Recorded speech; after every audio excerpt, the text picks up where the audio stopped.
Welcome back to Never Don't Ask with me, John Martin, and we have another station review. We find ourselves in Northumbria, on the banks of the South Tyne, with Haltwhistle Station. Haltwhistle Station lies to the south of the town, sandwiched between the old A69, now the B6322 West Road, and the South Tyne River. The station itself is reached from Station Court, which leaves the B6322 at its junction with Station Road. The station sits on the Tyne Valley line that runs between Newcastle and Carlisle. Brampton is 12 miles to the west and Bardon Mill 4.8 miles to the east. The story for this station begins in 1829 when the Newcastle and Carlisle Railway was formed. Its ambition was bold for the time, to build one of Britain's first coast-to-coast railway lines, linking the River Tyne in the east to the Solway Firth in the west. As construction pushed steadily across the Tyne Valley, Haltwhistle Railway Station was officially opened on the 18th of June 1838, serving both passengers and freight in what was then a growing market town. Station buildings are believed to have been designed by the railway's resident engineer, John Blackmore, reflecting practical but confident style of the early Victorian railways. Originally, this station didn't even have platforms. Haltwhistle's importance increased in 1852 when it became a junction station. That year, a branch line opened from Haltwhistle to Alston, deep in the North Pennines.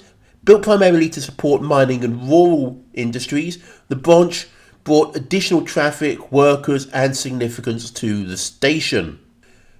By the mid-19th century, Haltwhistle was no longer just a stop on the line. It was a key link between industry, countryside and coast. Originally operated by the Newcastle and Carlisle Railway, the station later passed into the hands of the North Eastern Railway, reflecting the steady consolidation of Britain's rail network. Then, in 1923, under the Railways Act of 1921, the North Eastern Railway was absorbed into the newly formed London and North Eastern, better known as the LNER. During this era, the station gained additional infrastructure, including a signal box built in 1901, along with water tower and other facilities to support steam locomotives. The station, in its heyday, was much more than its come to fare. 3 platforms, transfer shed, engine shed, turntable. Following the Second World War, Britain's railways were nationalised in 1948 and Haltwhistle became part of British Railways. But the change was coming. By the 1960s, rail use was declining. Cost-cutting measures reshaped the network. In 1967, Haltwhistle was reduced to an unstaffed halt, although it avoided complete closure. Even into the 1970s, the station still had gas lighting. The biggest loss came on the 3rd of May 1976, when the Haltwhistle to Alston branch was closed, ending more than a century of branch line services. The track was lifted soon afterwards, and Haltwhistle returned to being a simple through station on the main line. The viaduct over the South Tyne, known as the Alston Arches, was reopened in 2006 as part of a walking and cycling trail. Further changes to the station followed in 1993, when the original 1901 signal box was taken out of use during modern resignaling works. Colour light signals replaced the traditional mechanical control, marking the end of another chapter in the station's operational history. Despite these changes, many of the original buildings have survived, a silent reminder of a much busier past. In the 21st century, Haltwhistle Station has found new life. Community-led restoration projects supported by the Tyne Valley Community Rail Partnership transformed the disused rooms and historic buildings into offices, studios and public spaces. By the 2020s, even the old water tower had been repurposed. It is now home to a cafe, turning the station once more into a community hub. Today, Haltwhistle Station is owned by Network Rail, managed by Northern Trains, and continues to serve passengers on the Tyne Valley line between Carlisle and Newcastle. It's no longer a bustling junction, but survival tells a larger story of Victorian ambition, industrial decline and modern renewal. There are 2 side platforms here, both 97 metres long, joined by an overbridge. The 2 platforms are staggered, with a Carlisle-bound platform to the west of the bridge, Newcastle-bound platform to the east. A large signal box sits by the bridge on the Carlisle-bound side. To the north of the station there is a siding and some railway porter cabins. The Alston branch trains ran from the south side of the Carlisle-bound platform, and you can still see the platform edge today. The Department of Transport classes this as an F1 category station, which is the larger of the two categories for unstaffed stations. Marks for services, 4 out of 10. There are 2 trains an hour in each direction.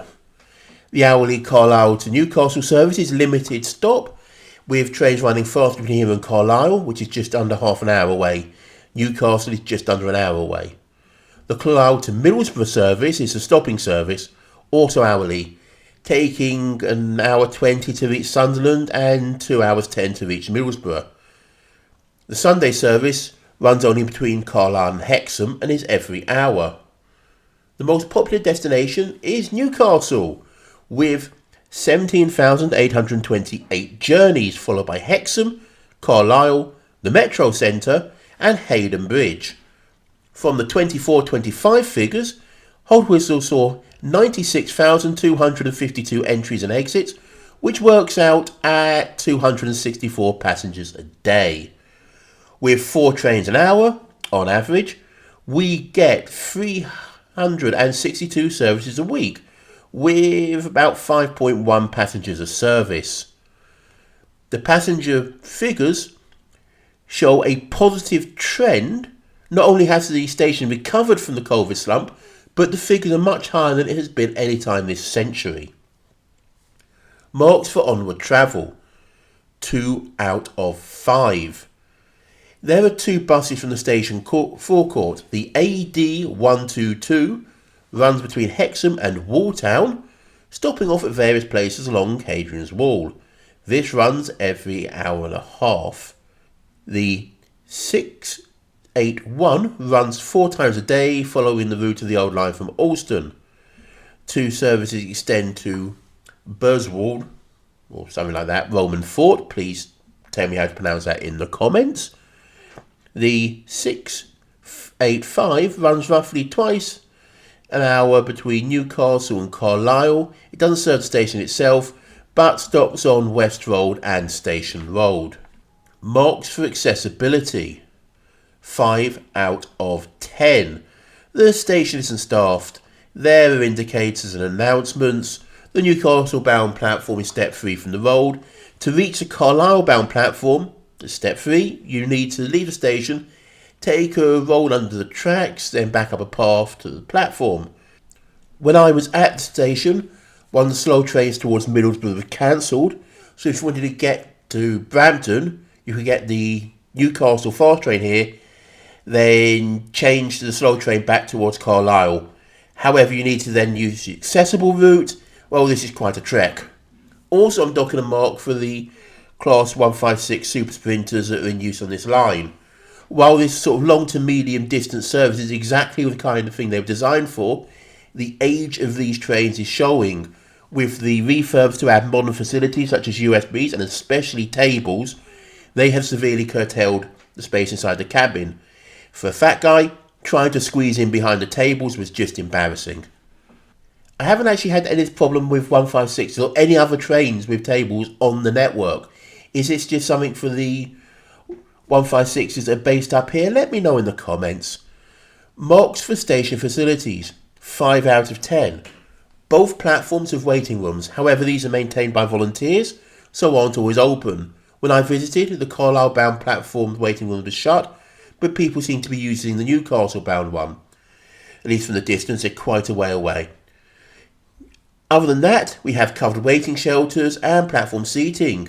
We have a car park with 22 whole spaces, and also bicycle storage. The old water tower, as I said, been converted to a cafe, which is also closed when I visited, but it's a great use of old railway buildings. Marks for care and character, 15 out of 20. Let's get the negatives out of the way. It's flipping cold in January, and hope on a Saturday afternoon one would find a waiting room available, but no. And the railway line is basically, around the siding, is basically used as a dumping ground for various bits and bobs. However, The station makes great use, as I said, of the heritage buildings, the giant signal box, which once commanded a junction, shared environment station, still dominates this site. We have volunteer groups here helping to keep the facilities open. We have artworks around that show a lot of care and love is given to this station. And the buildings look nice. Marks for nearby things, 6 out of 10. Haltwhistle is a small town. There's not a huge amount here. Jubilee Pub, Railway Hotel are close to the station. The rest of the town is about a 10-minute walk away. There is a memorial claiming to be the centre of Britain just off the High Street. However, this isn't recognised by the Ordnance Survey, and possibly its measurement might not include the Shetland Isles. To the south of the station, we have the South Tyne River right next to it. There's both some trees in the way, but otherwise. And there is a footbridge directly over the river that is accessible straight from the Carlisle-bound platform. From there, you can see the Alston Viaduct further along the river. The views from this bridge are almost worth a visit here alone. Some of the land leading to it from the station has been earmarked for extension of the South Tynedale Railway, a narrow gauge railway line that runs along the track of the old Alston branch. Currently it only runs from Alston to Slackeyford. I'm glad this channel isn't monetised yet, because that would have demonetised it. South Tynedale has the ambition of reaching Haltwhistle Station. This is one of the nearest stations to Hadrian's Wall, and some of the parts of the wall that are still the most intact. It's about an hour's walk from the station, or you can get one of the buses whenever they run.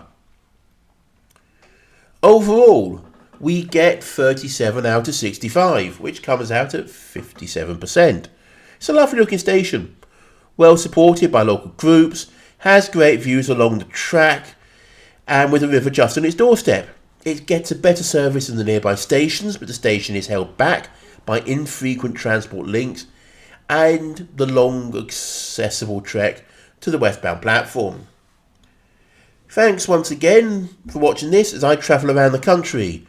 Please like, subscribe and ring that bell to be notified of the next station review, wherever that may come from.